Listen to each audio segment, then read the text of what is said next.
think only doctors can get investigated by the GMC? Well, think again.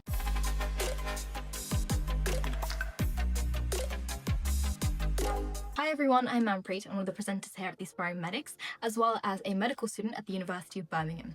Today we're going to go through 3 real-life cases that you haven't heard of, where doctors and students were investigated by the GMC.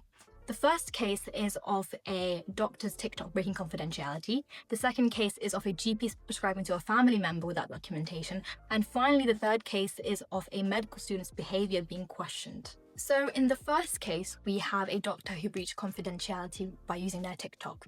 So these days, it's not very uncommon for a lot of medical students, a lot of doctors to create fun or informative content about their daily lives as a doctor, as a student, or how their experience is with the NHS.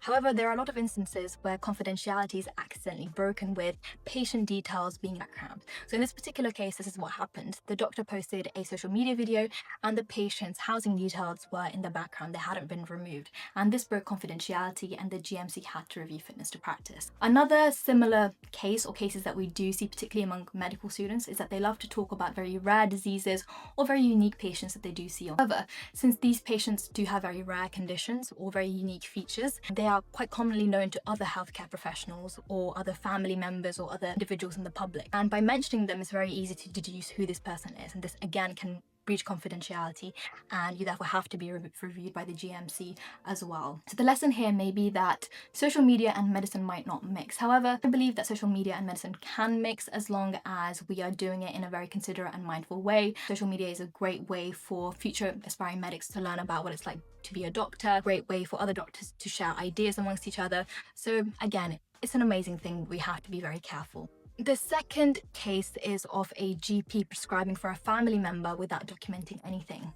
So in this particular case, a family member came in with the doctor's patient and they presented with a toothache and they were unable to get a timely appointment with their dentist, so the GP brought it upon themselves to examine the patient and prescribe them antibiotics. And although the doctor's intentions were right, they wanted to alleviate pain, them doing that had 3 main problems essentially. The first problem being that this family member wasn't the doctor's patient. This family member wasn't a registered user of the GP surgery.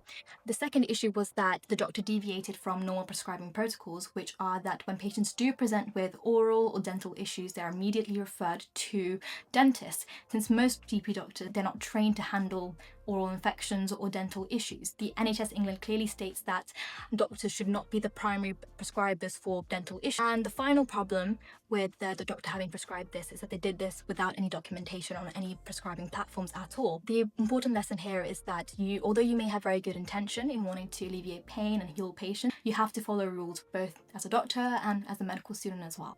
The final case is of a medical student's behaviour being questioned.